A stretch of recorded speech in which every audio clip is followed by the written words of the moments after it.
Before I enter the kitchen, I always pray. And I always have to put myself in a happy state. And I always have that cup of MX3. Hi, I'm Martin Del Prado. I'm 59 years old, and I'm a chef.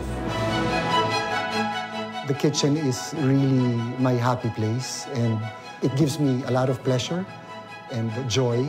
When you're cooking, you have to make sure that you are in good health. I always try to eat healthy, a lot of vegetables, and I try to get as much rest as I can. And of course, I exercise. A friend of mine recommended MX3. It helped a lot, the product being antioxidant, and it's all natural. I feel the product helped me boost my immune system. I want to cook for as long as I can, and I think MX3 is going to be part of that journey. So now I can say that I do not worry much anymore. The only time that I worry is if I'm running low on my MX3 stocks. I would compare MX3 to salt and pepper, because no matter what cuisine you're cooking, you will always need salt and pepper. You cannot be without it. MX3.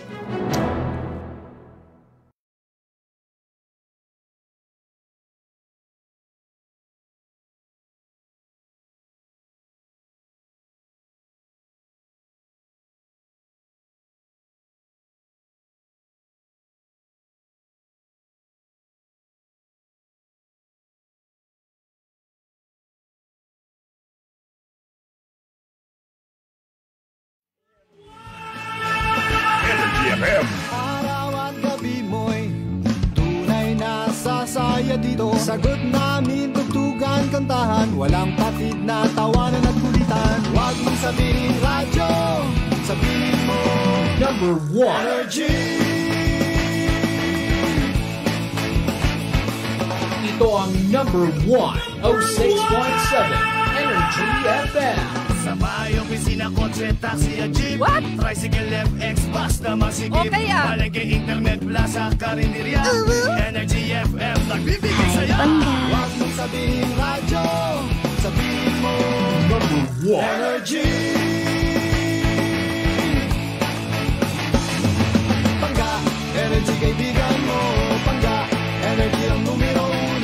Agad tumango na at isigaw mo. Same, pero iba. Huwag mong sabihin radyo, sabihin mo Energy. Naka-energy na ba ang lahat? Lagi-lagi. Cheers, miss! Dabaglita!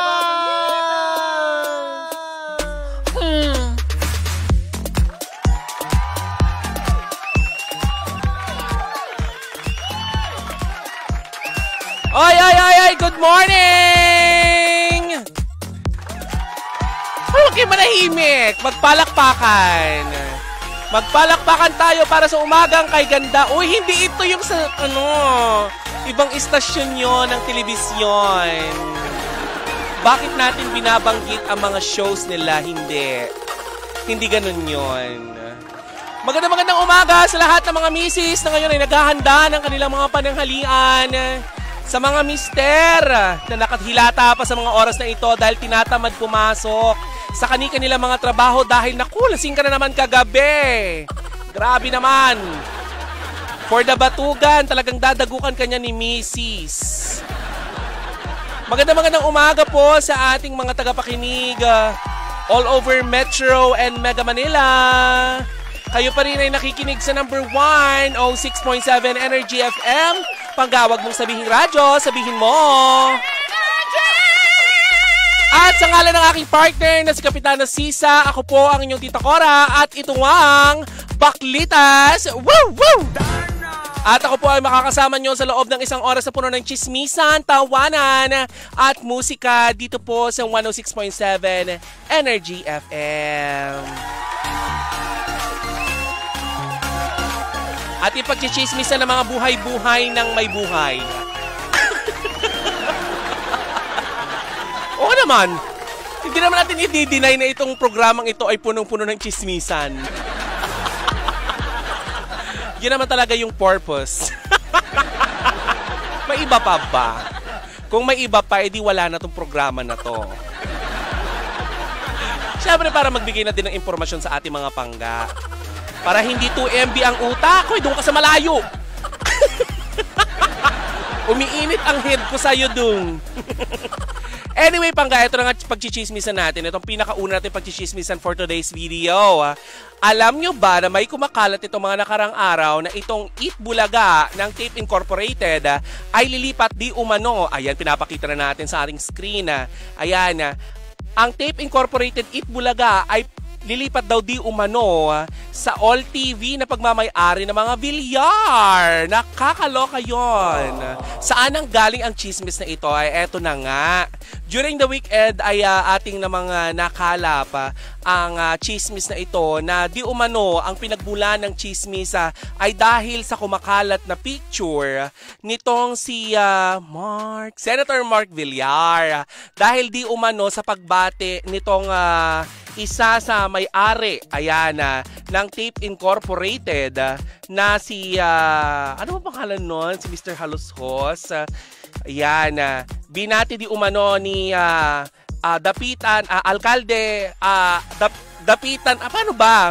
Alkalde ng Dapitan na si Bullet Halushos, itong si Mark Villar. So dahil sa pagbati na yon, kumalat ang mga chismis at ugong-ugong na itong Eat Bulaga ng Tape Incorporated ay di umano'y lilipat sa All TV. Parang naguluhan ako kanina dun sa sa alkalde.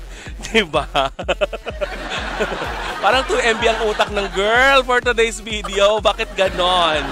Nakakaloka yon. But anyway, pangga, pinabulaan na naman ito ng abogado ng Tape Incorporated na si Attorney Garduque dahil hindi daw di umano lilipat itong Tape Incorporated sa All TV. Paano yun? Paano pag naging, 'di ba? Naging Eat Bulaga sa All TV. So, doon na sila kasama ni Tony Gonzaga? Hoy, parang nagbabalik lang si Tony Gonzaga sa Eat Bulaga, 'di ba? Wala naiisip nyo, Mangga. Sick talaga. Diba? Bumati lang naman yung tao. Hindi naman ibig sabihin nun ay lilipat sila. Katunayan nga, Pangga, ay patuloy daw di umanong i-ere ang Eat Bulaga sa GMA7 at walang dahilan daw di umano para lumipat ito. At isa pa, Pangga, sa dahilan kung bakit binati nitong si Mr. Halushos, itong si Senator Mark Villar, dahil daw isa ito sa mga sponsors ng kanilang segment na kung tawagin ay May Paki Kami Sa'yo. Ay, lahat may paki! Kayo ba dyan, mga pangga? Gusto nyo ba ng paki? Parang ibang paki ang gusto mo, pangga, ha? Grabe ka naman. Huwag ganon. Ang aga-aga para sa paki, mister. Ay, bakit nagpapalakpakan ng mga mister para sa paki? So, yun ang dahilan. Etong si Senator Mark Villar, na isa sa mga may-ari ng Camellia Homes, ay nagbibigay or nag-i-sponsor ng house and lot sa isang segment ng Eat Bulaga na May Paki Kami Sa'yo. Yun na. Ay, hindi nagugustuhan ng mga bakla mga paki. Diba? Bad. Bading. Charing. Anyway, mga pangga. So yun na nga, at least matahimik ng ating mga kautakan. Hindi lilipat ang Eat Bulaga at patuloy silang i-ere sa GMA7 at mananatili naman sa time slot na kasabay ng Eat Bulaga ang Eat Showtime doon sa sa GTV. Huwag kayong pinupush nyo talaga ang Showtime na mapunta talaga sa GMA7. Nandun naman na sila, pero ibang channel nga lang ng GMA7.